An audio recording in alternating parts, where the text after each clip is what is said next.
Welcome, everyone. I'm happy to see all of you. Omkar Prabhu, Sakyarati, Shamananda, Anangamanjari, Gayatri, Krishna Kumari, Carolina Govinda Mohini, Haripriya, and Rama Mohan Das. And now Gauramrita Dasi also joined. Welcome, everyone. My name is Bhrigupada Dasa, and it is my great happiness and great privilege to be able to take you to the holy land of Sri Krishna Caitanya, to Navadvip Dham.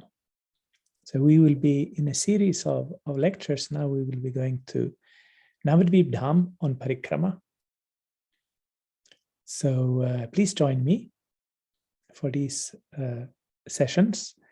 And please share with all of us your own experiences, your own realizations about this sacred place, because we're going to go to a very special place.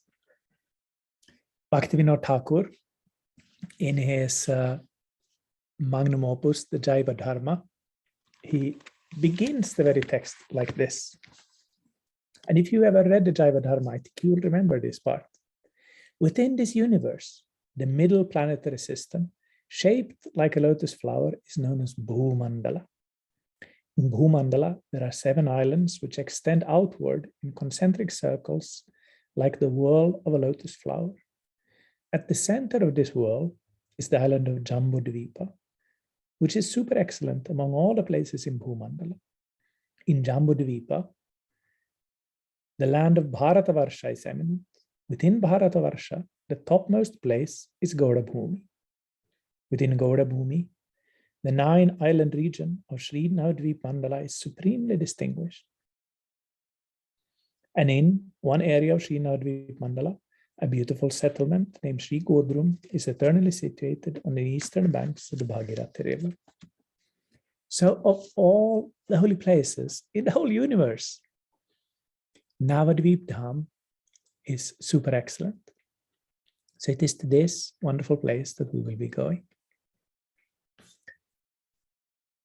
Vandeham Sri Guru Sri Yuta Padakamalam Sri Gurun Vaishnavamscha Sri Rupam Sagrajatam Sahaganaraganatam Vitam Tam Sajivam Sadvaitam Zavadutam Varijana Sahitam Krishna Chaitanya Devam Sri Radha Krishna Padam Sahagana Lalita Sri Vishakhan Vitamscha Umagyanati Mirandasya Gyanangana Shalakaya Chakshurun Militam Yena Tasmai Sri Gurave Namaha Siddhantutpalasara Nityarasikam Hamsam Vilasatmakam Audaryakya Sudhama Sevakadanam Vishrama Bhakti Pradam Yachna Yukti Vichakshanam Dvagabido Vaishishta Shaktya Sada Vandeham Tripurare Namakayatim Sri Bhakti Vedantinam Manchakalpatarubhyascha Kripa Sindhubhyeva Patitanam Pavanibhyo Vaishnavibhyo Namo Namah Namo Mahavadanyaya Krishna Prema Pradayate Krishnaya Krishna Chaitanya Namane Gauratvishe Namaha He Krishna Karuna Sindhu Deenamandho Jagatpate Gopesha Gopika Kanta Radha Kanta Namostute Tapta Kanchana Gaurangi Radhe Vrindavaneshwari Vrishabhanusute Devi Pranamami Haripriye Jaya Shri Krishna Chaitanya Prabhu Nityananda Sri Advaita Gadadhara Shivasati Shri Gaura Bhaktarinda Hare Krishna Krishna Krishna Hare Hare Hare Rama Rama Rama Hare Hare Hare Rama Hare Rama Eva Kevalam Kalau Nastyeva Nastyeva Nastyeva Gatiranyata Svardunyas Charutire Spuratamati Brihat Prishta Spuritam Atibrihat Kurma Prishtavagatram Ramya Rama Vritam Sanmani Sadma Sanghai Paritam Nityam Pratyalayudyat Pranay Baralasat Krishna Sankirtanadyam Sri Vrindathavya Bhinnam Trijagaddanupamam Sri Navadvipamide. So welcome again, all devotees, to this series of Navadvip Mandala Parikrama. In this series, we're not going to do the ordinary Navadvip Mandala Parikrama, the one where you visit all the 9 islands of Navadvip and hear stories from all these islands. Instead, because we only have 4 Thursdays time, we're going to visit some particular places and speak more about those places and experience something of those places. But today I thought I wanted to give you an introduction to all of Navadvip. So I prepared a few pictures and also some maps to give us an idea of where we are going.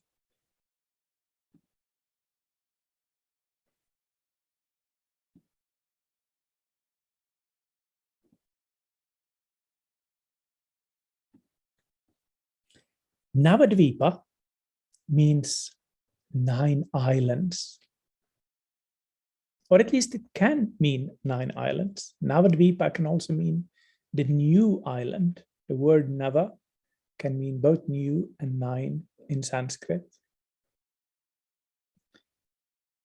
The very idea of 9 islands comes from the Bhakti Ratnakara, which is a text from the 18th century written by a devotee called Narahari Chakravarti. Narahari Chakravarti writes like this in his book, in the 12th chapter of his book.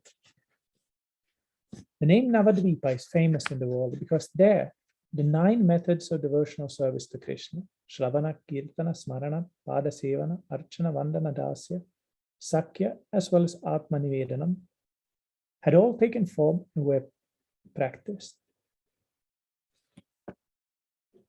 There was no mention of the name Navadvipa in the Satya, Treta, Dvapara, or even at the beginning of the Kali Yuga. Later in the Kali Yuga, the name Navadvipa came into existence.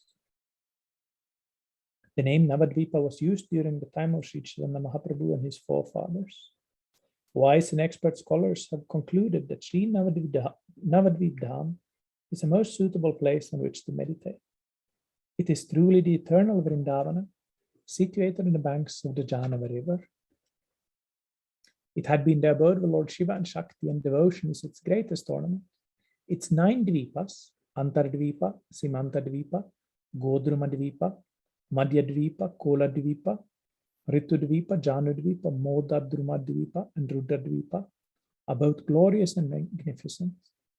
Some experts estimate that the extent of Navadvipa is 5 yojanas, while others say its extent is 16 crores. The center of Navadvip is Mayapur. So on this kind of schematic map, you can see what Narahari Chakravarti just said in the Bhakti Ratnakara. On the banks of the Jahnavi or Bhagirathi river is this area. It's not literally 9 islands, but maybe at some point in history it was, because this is a very flat land. This is a land where rivers move. We're not accustomed to moving rivers, at least here in Finland, where I live. But in a flat area like this, big rivers will find new ways. Even from year to year, they can change their course a little bit. So maybe at some point in time, this area actually consisted of 9 separate islands. But as it is understood, in the time of Mahaprabhu, they were not separate islands, but rather separate areas of this place, crisscrossed with rivers and smaller rivers. The Bhagirathi river, which on the picture here flows on the left side, is what is called a distributary of the Ganges River. The Ganges River, of course, begins up in the Himalayas, and it travels down through North India and finally leaves into the ocean in today's Bangladesh. But on the way, there's a part of the Ganges that goes south through today's West Bengal, and which exits into the sea at Gangasagara, south of Kolkata. This is the Bhagirathi River. Technically, that's called distributary of the Ganges River. So it's part of the Ganges River. And here, another river, the Jalangi River, joins the Bhagirathi River in the middle of this sacred area of Navadvip. The middle portion of this area is called Antardvipa. Antar means the inner island. And there in the middle of Antardvipa is the Yoga Pitha, also known as Mayapur. The name Mayapur is not mentioned in Chaitanya Bhagavata or Chaitanya Charitamrita. I think its first mention is here in the Bhakti Ratnakara. And around there are different other areas, and all of these areas are, like we heard in the text, linked to different devotional practices. So Antardvipa is linked to Atmanivedana, or surrendering the self. Simantadvipa is linked to Shravana. And then in a clockwise manner, from that, Godrumadvipa Kirtana, Madhyadvipa Smarana, Koladvipa Pada Sevana, Ritudvipa Archana, Janudvipa Vandana, Modadrumadvipa Dasya or Seva, Rudradvipa Sakya, and Simantadvipa so Antardvipa is Atmanivedana. The exact borders of these dvipas or these areas are sometimes given in a little bit different way. For example, the big temple that ISKCON has in this area is, according to some maps, like this map, for example, a part of Simantadvipa. It's not really in Mayapur or Antardvipa. In other maps, it's part of Rudradvipa. And today, of course, most people will say that it's actually part of Mayapur, but technically it's not part of Mayapur or Antardvipa. Antardvipa and Mayapur is the same. So in this area, this flat agricultural area, a city was founded by the Sena kings of Bengal in 1063. Bhaktivinoda Thakur mentioned in the Jaiva Dharma, Narada Chakravarti mentioned in the Bhakti Ratnakara that nobody knew about Navadvip in the beginning of the Kali Yuga age, let alone the other ages. So this is not a place that has a manifest history that is extremely old. Nevertheless, of course, just like any other dham, it is sometimes manifest in this world and sometimes unmanifest. Just like we cannot find archaeological evidence in the Vraja area that is very, very old, in the same way, in this area, recorded history starts at 1063. But there are, of course, stories that tell about things that have happened in this area much before that. Those stories are called Mahatmyas. And Bhaktivinoda Thakur, he collected a whole lot of these stories in a book that he called Navadvip Dhamma Mahatmya, which records all kinds of stories, some quite fanciful stories of different sages, divinities, who have done different things in these areas.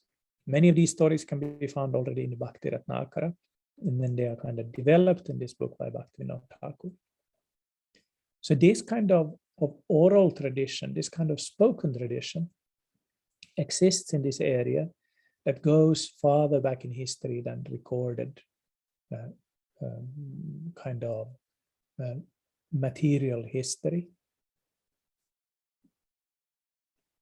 And it is here, of course, that Sri Chaitanya Dev took birth. Krishna is not born in this world. He takes birth. He decides he wants to be born. He's not born like we are as a result of our karma. He takes birth. He decides to become born. So he became born here, the highest supreme personality of Godhead, Sri Krishna, accepting the bodily luster of Sri Radha, took his birth here in Mayapur or Antardvip, in Navadvip, under a neem tree. A neem tree, such as the one in the picture here, this is said to be the exact tree under which he took birth. This tree has very bitter leaves. The leaves are sometimes even used in cooking to make a very bitter taste, because everything that is bitter is supposed to be good for you. So this tree is very bitter, and it's actually a little bit too bitter to eat. So there's a superstition in Bengali culture that if you want to make sure that your child will not be bothered by ghosts and goblins and all kinds of bad spirits, you should give the child a kind of bitter or stupid name. So Nimai means the bitter one. So no ghost will want to eat him up. Another trick is you can sell your child really cheaply. So you can sell your child to the midwife, for example, for one small coin, and then the child, all the ghosts will think that we don't want to bother this child. He's so useless that he was sold for one cent. So the name Nimai Pandit that Mahaprabhu got was given to him because he was born under this tree, and also because of this kind of superstition that a person with such a bitter name will not be bothered by any ghosts or demons. So he was born in this area. And that, of course, is the real reason for why this area is sacred for us. All the stories of Shiva and Parvati and all the sages and all of that is fine and beautiful. But the real reason for this the sanctity of this place is that it is here that Sri Caitanya Mahaprabhu was born. And here you can see this neem tree. And here you can also see the neem tree. But can you notice that it looks kind of different? The tree is much smaller. The buildings around also look different. What do you think is the reason for that? Chamananda Prabhu. Is this the Prachin Mayapur? Yes. So-called. This is the so-called Prachin Mayapur. This is a different neem tree. Because there are two places in this area that are said to be the birthplace of Mahaprabhu. Both of these places have a neem tree. Both of these places have a yoga pita, they have Shriva Sangam, and so on. So today I'm going to speak something about this history of the birthplace of Mahaprabhu here in Navadvip Dham. And to be able to understand this history, we need to go back to this idea of this area being an area of moving rivers. Bhaktivinoda Thakur, he came to this area in about 1873.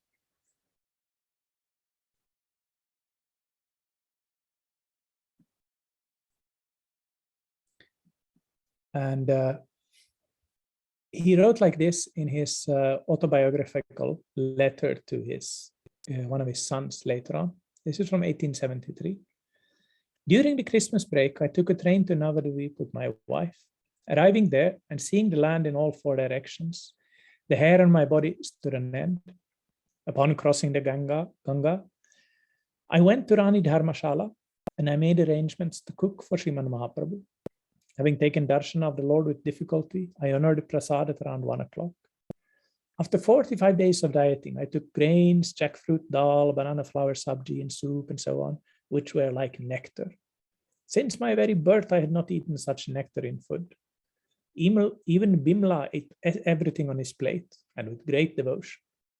Bimla, of course, is the later to be known as Bhaktisiddhanta Saraswati. So apparently when he was a child, he was a fussy eater. I thought that was kind of sweet.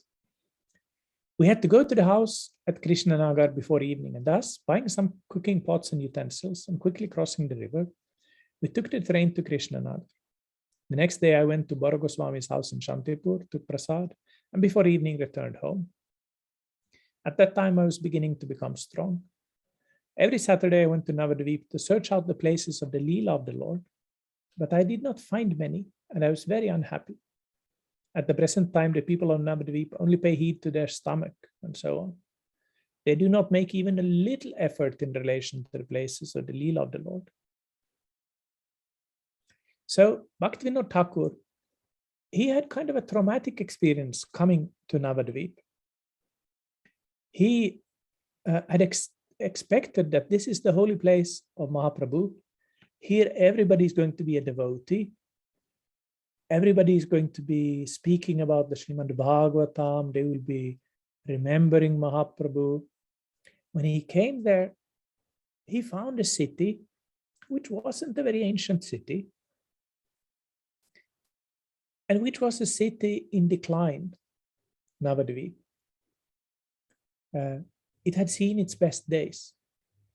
There were devotees there after a while. He did find some devotees, but the devotees as well were just speaking about business and about some war and mundane things like that. He was quite disappointed. And he asked, where is the birthplace of Mahaprabhu? And everybody said, there is no birthplace. The place where Mahaprabhu was born has been overflowed by the Ganga river. So you can think that all of this area is the holy birthplace. Now, Bhaktivinoda Thakur wasn't satisfied with this. So he started to make some research. And he tells in his autobiographical letter that I was reading from, he tells about how this research began. He writes, one night, Kamla and the clerk and I went up on the roof in order to look around. So this is the roof of this Rani Dharmashala in Navadvip town. It was 10 o'clock and it was very dark and cloudy. Across the Ganga in a northerly direction, I saw a large building flooded with light. I asked Kamla if he saw it, and he said he had. I asked the clerk, and he said, I did not see anything. Because of that, I was utterly amazed. In the morning, I looked carefully at the place where I saw the building from the roof of the Rani Dharmashala, and I observed that there was one tal tree in that location. When I asked others about this place, they said that this distant place was known as Balal Dighi, and that the remains of the fort and so on of Lakshman Sena were close by. Lakshman Sena is the founder of this original Navadvip town. That Monday, I returned to Krishnanagar, and the following Saturday, I went back to Balal Dighi. I saw that wonderful phenomenon in that place again at night, and the next day, I went to see the area on foot. Upon inquiring of the elderly people of that place, I was informed that this was the birthplace of Srimad Mahaprabhu. I gradually saw everything in the area and ascertained where all the small villages mentioned in the Caitanya Bhagavata and in Narahari Thakur's Bhakti Ratnakara and Parikrama Paddhati were. While staying in Krishnanagar, I wrote Sri Navadvip Dhamma Mahatmya and sent it to Kolkata to be printed. I explained all these matters to Dvarik Babu, an engineer from Krishnanagar, and through the strength of his intellect, understood everything. He made a map of the area around Navadvip for me. That also was printed in a reduced form in Dhamma Mahatmya. While I traveled around Navadvip Dhamma and wrote Navadvip Dhamma Mahatmya, I saw that there was very little opportunity to do more. So Bhaktivinoda Thakur, he had this vision of a sacred area of Navadvip, And he started to make research. One of the things that he noticed was that on old maps, the location of Navadvip changes. The oldest map of this area was made by a Dutchman called Van den Broek.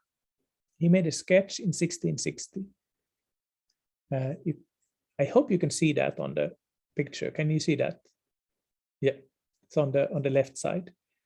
So there, Nadia, the colloquial name for Navadvip, is on the eastern side of the Ganges River. But then on the other map, the one from 1780 by somebody called Rennell, there's plenty of places, and Nudea or Nadia is to the west of the Hooghly River. So something has changed in this 100 years.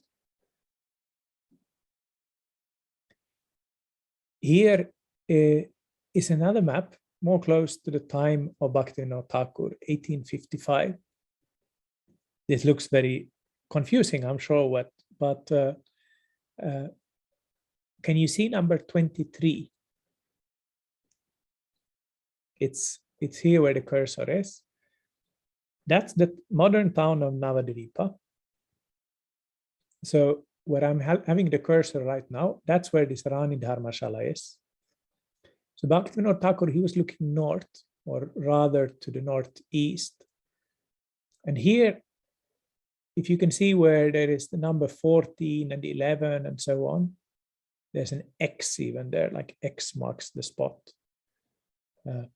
The spot here isn't Mahaprabhu's birthplace, it's rather the tomb of a Muslim saint called Sirajuddin, who was the teacher of a Muslim king, and who is also the same person as the Chand Kashi. So that's the Chand Kashi's tomb. And in that area is also this Balal Dighi, or this old remains of the original city of the Sen kings. So when Bhaktivinoda Thakur was standing there on the Rani Dharmashala, he saw this lightened up temple, this shining temple in that area. And by studying the topography, by studying the place names and the different ways in which the river had moved through the centuries, he realized that the city that is today on the western side of the river had originally been further east, but when the river had changed its course, it had submerged that city for a time, and the people had moved away. So he recognized that the real birthplace of Mahaprabhu was in an area that in his time was known as Miyapur. Here's another map from the same time. Navadvip, the modern Navadvip, is here in the middle, this red area. And to the north of that, and to a little bit like northeast, up here you can see something called Miyapur. Miyapur was a Muslim area. Just some rice farmers were living in that area. And then a little bit to the north, there is this Balal Dighi, these ancient ruins, and also this tomb of this Muslim saint. And here in Miyapur, based on the description of the Bhakti Ratnakara, but also based on the description in the Caitanya Bhagavat of how Mahaprabhu, when he went, for example, for his nocturnal Sankirtan, and he went to the house of the Chand Kasi, how he had gone there. Bhaktivinoda Thakur determined that this is the real birthplace of Mahaprabhu. And of course, we know the story. He brought Jagannath Das Babaji to the place. Jagannath Das Babaji, he He jumped out of the basket that his servant Bihari was carrying him in, and he danced and clapped his hands and said that this is indeed the birthplace of Sri Chaitanya Dev. So Bhaktivinoda Thakur, he started a society, the Navadvip Dham Pracharini Shobha, and he founded a temple in 1894, I think it was, there in Mayapur. And gradually the place was developed. So Bhaktivinoda Thakur, he saw this area in Mahaprabhu's time as having looked more or less like this. The area in the middle that is lined like this was the old Navadvip town. These different places here are places still there today. And this fits together with the descriptions in Chaitanya Bhagavat, Chaitanya Charitamrita. For example, when he goes to Katwa for sannyas, the place where he crosses the river makes sense from the point of view of this geography. Another thing that points to this actually being the birthplace of Mahaprabhu is that when later in 1935, Bhaktivinoda's son and successor, Srila Bhaktisiddhanta Saraswati Goswami Thakur, renovated the temple and indeed made a new temple there, an Adbhuta temple, or a wonderful temple, with the patronage of the king of Tripura. They built the beautiful temple that is still there today. While digging the foundation for this temple, they found this deity, Adhokshaja Vishnu deity. It is there in Yogapita still today. It's a very small deity. In the picture here, you can see the tulsi leaf below. It's not a huge tulsi leaf. It's an ordinary sized tulsi leaf. The deity itself, it can fit in the, more or less, it can fit in the palm of your hand. So it's a small deity, but it's an ancient deity. Anybody who knows Indian iconography can recognize that this is a deity that is from the Sena age. So it shows that even if it's not possible to prove that this is exactly the deity that was worshipped by Shachimata and Jagannath Mishra, it's exactly the kind of deity they would have worshipped. If you get a chance to study this deity very close up, you'll notice that the facial expression, the eyes, everything looks very kind of Northeast Bengal, like influences from Assam and other more kind of East Asian places. And of course, Mahaprabhu's family was from Shilhet in today's Bangladesh, which is influenced by this culture. So Bhaktivinoda's successor, Bhaktisiddhanta, he took this as another proof of that this is indeed the birthplace of Mahaprabhu. So here was built the Adbhuta Mandira. And we're going to come back here in a later lecture to the Yogapita, the place of union, the place of the appearance of Mahaprabhu Sri Chaitanya Deva. Now, when Bhaktivinoda Thakur founded the Navadvip Dham Pracharini Shobha and created this temple and started speaking about the glories of Mayapur, not everybody liked what he was saying. Some people felt that he was an outsider who came in and didn't really know how things were and created his own place here in the middle of nowhere and just wanted to kind of usurp the power of the traditional teachers in Navadvip town.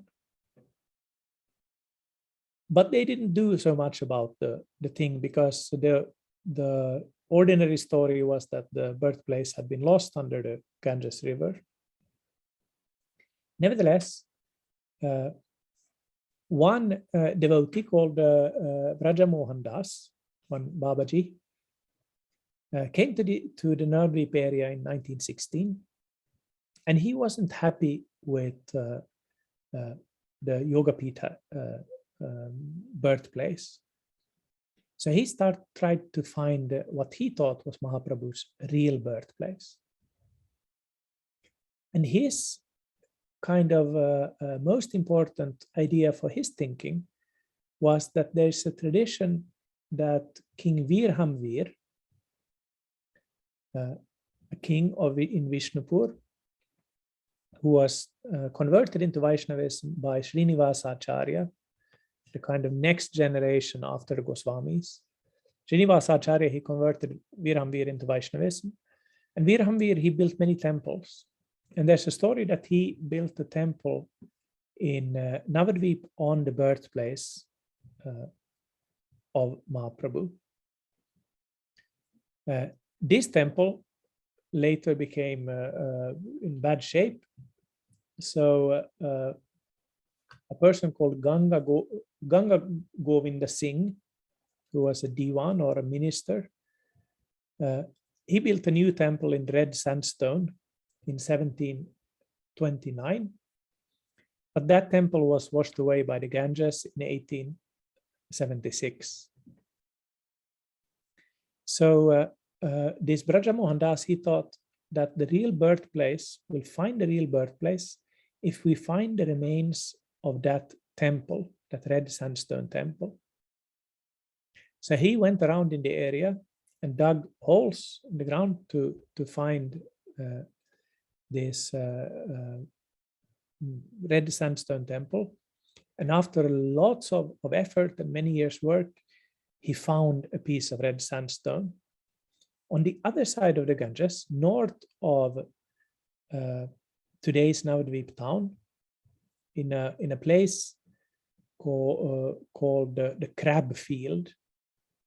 So it doesn't have a very glorious name, but in that place, he decided that this is the real Mayapur. So he gave it the name Prachin Mayapur, or Old Mayapur, to distinguish it from what he thought was the new and false Mayapur. And that place has then, after that, been developed by his followers. He founded this Prachin Mayapur in 1931, and he got lots of support from the traditional authorities in Navadvip, because they felt that this was a place that they could control more easily, rather than the place of Bhaktisiddhanta and his followers. So today, the reality is that we can find two birthplaces in Navadvip. We can find this Mayapur birthplace and then this so-called Prachin Mayapur. So which one is right?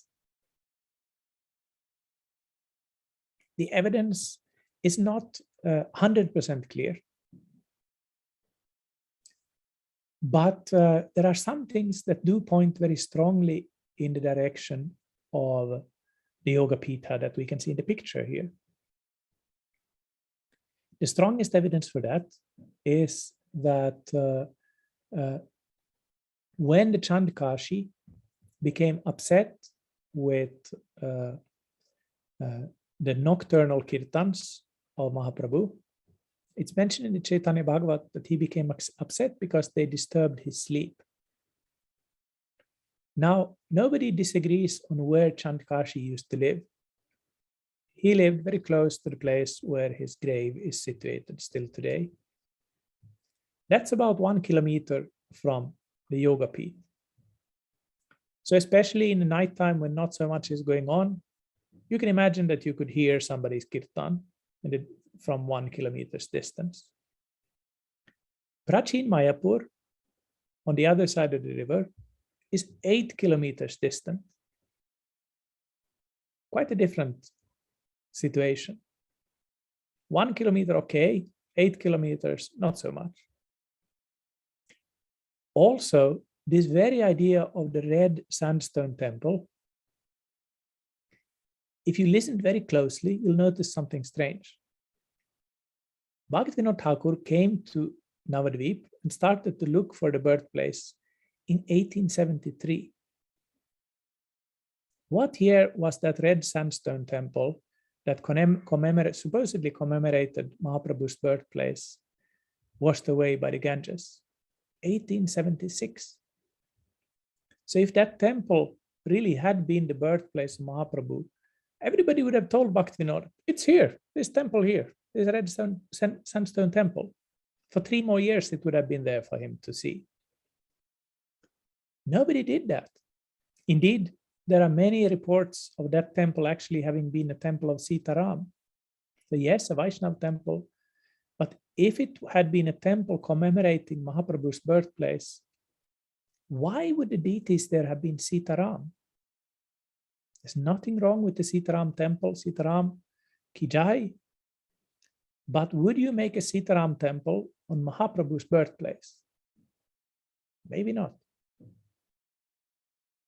Now, of course, as devotees, we're not really interested in fighting, and we're not going to say that that other place is false and that this place is the only right place. We can agree that all of Navadvip Dham is sacred and beautiful, but we have strong evidence on our side as well to state that this indeed is the birthplace of Sri Caitanya Dev.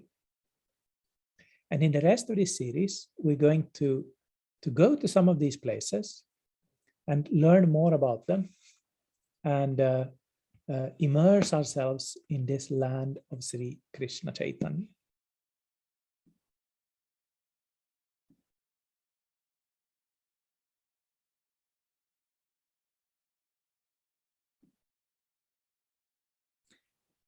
So that's what I wanted to speak about today, something about the history of this place and the history of the so-called 2 birthplaces of Mahaprabhu. But are there any questions or comments? Haribol? Hare Krishna. Just a comment that is Sri Jagannath Das Babaji's disappearance day today, so very fitting to begin on this day. Jagannath Das Babaji ki jai.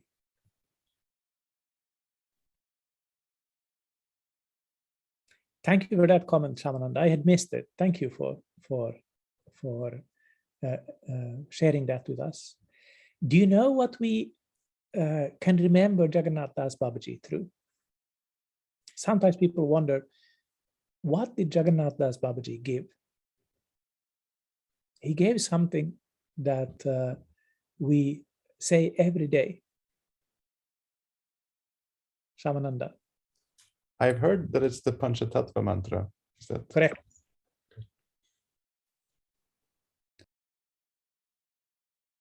So whenever we say Jai Shri Krishna Chaitanya Prabhu Nityananda Shri Advaita Gadadhara Shri Vasavi Shri Gaura Bhaktarinda, we can think of Jagannath Das Babaji Maharaj. Any other comments or questions?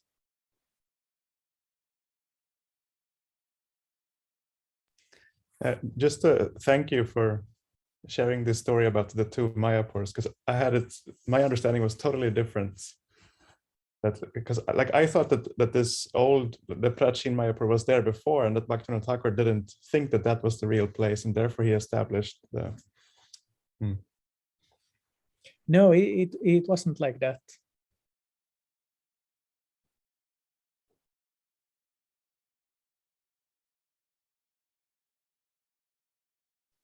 But of course, there's power in words.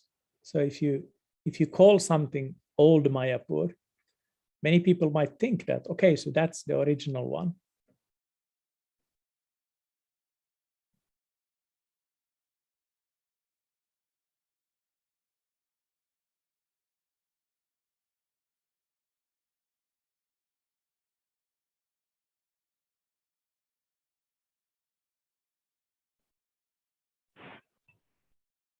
Thank you very much for your class. Do you have a question about, do you know what the origin of the divisions and the allocations for each of those. Could you speak a little bit about that, please? I'm not hearing you very clearly, but I think you asked about the origins of the divisions of Navadvip Dham. Is that correct? That's right, yeah. Yeah. The origin is the Bhakti Ratnakara. It appears to be, if that's not the origin of, at least that's the first place where we hear about it. So that's an 18th century text. Indeed, some people say that this is not true, that Navadvip actually doesn't mean 9 islands, it just means the new island. And there is some people say that, and for example, I think Kavi Karnapur in his Caitanya Charitamrita, he also has a book called Caitanya Charitamrita. There he sometimes calls Navadvip Navina Dvipa, which literally means the new island. So there seems to be kind of 2 traditions of what Navadvip actually means. But in the Gauraganodesha Deepika, there are verses that hint to this connection of Navadvip with the 9 limbs of bhakti. So there seems to be a tradition of connecting Navadvip with the 9 limbs of bhakti that is not kind of explicitly written down before Bhakti Ratnakara in the 18th century, but which existed already before that. And we always need to be careful with this when we speak about history, especially in a place like India. We can't just go by written history. This is a mistake that historians have often done, that they've thought that anything that's not written or cut into stone or something like that is just kind of folklore. But folklore is important.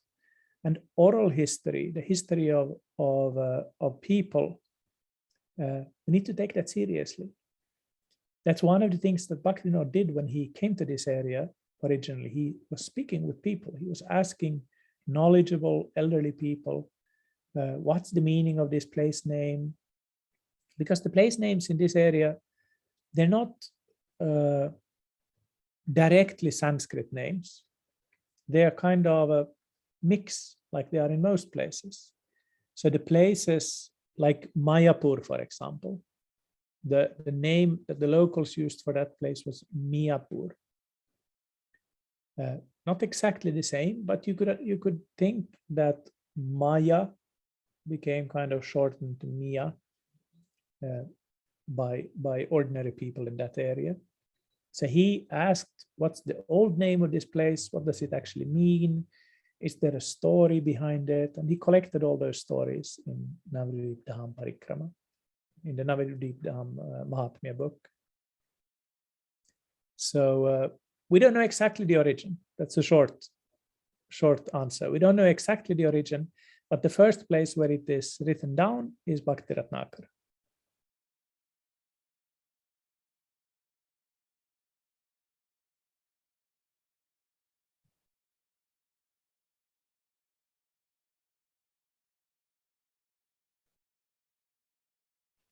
Bhrigupada, I was wondering if you could give us some homework reading, to read something to give our experience a little more juice.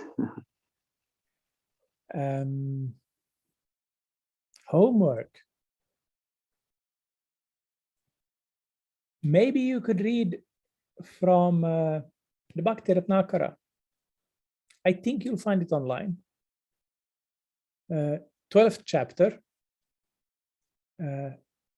It's telling about parikrama of this land, and that's where I read from already before about these 9 islands and their names and how they correspond to these different parts of or practices of bhakti. So maybe that could be a homework to read the beginning of that chapter. It's a long chapter, so maybe you will not have the stamina to read all of it, but at least read the beginning. So you'll see kind of the feel for the place that is there in that text. Nice, thank you. Thank you, and thank you for that question. It's always fun to give homework. fun to receive. So thank you. Oh, here's Govinda Mohini coming on.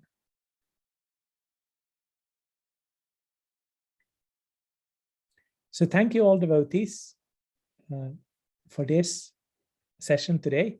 I look forward to seeing you all next time, and of course on the other classes and Tattva Viveka series before that. Jai Shishi Guru Gauranga Gandharvika Giri Dhari Shishi Radha Govinda Gopinatha Radha Damodar Radha Shama Sundara Radha Ramara Radha Gokulananda Radha Madhava Dauji Gopal Nitai Gaur Shri Sharabuj Giriraj Ki Jai Jai Vishnu Parparang Supravraja Acharya Stottara Sutta Shishimad Bhakti Vedanta Tripurari Dev Goswami Maharaj Gurudev Ki Jai Jai Nitya Pravishtam Vishnu Bhara Bhayacharana Aravinda Bhakti Vedanta Swami Maharaj Prabhupada Ki Jai Jai Nitya Pravishtam Vishnu Bhara Bhakti Rakshak Chaitanya Dev Goswami Maharaj Ki Jai Jai Nitya Pravishtam Vishnu Bhara Bhakti Siddhanta Saraswati Goswami Maharaj Prabhupada Ki Jai Jai Gaur Kishodas Babaji Maharaj Ki Jai Jai Sachidananda Mohi Thakur Bhakti Vinod Ki Jai Jai Shla Jagannath Das Babaji Maharaj Ki Jai Jai Gaudiya Guru Parampara Ki Jai Jai Shri Krishna Chaitanya Prabhu Nityananda Shri Advaita Garadhara Shivasa Vishi Gaur Bhaktarinda Ki Jai Jai Shri Antardvip Mayapur Simantadvip Madhyadvip Koladvip Ritudvip Chanadvip Madhyadvip Modaradvip Rudradvip Atmaka Rudradvip Godurmadvip Atmaka Shri Navadvip Dham Ki Jai Jai Gaur Bhaktarinda Ki Jai Jai Gaur Premanande Hari Hari Bo Shriman Bhrigupada Prabhu Ki Jai. Hi. Hari Bo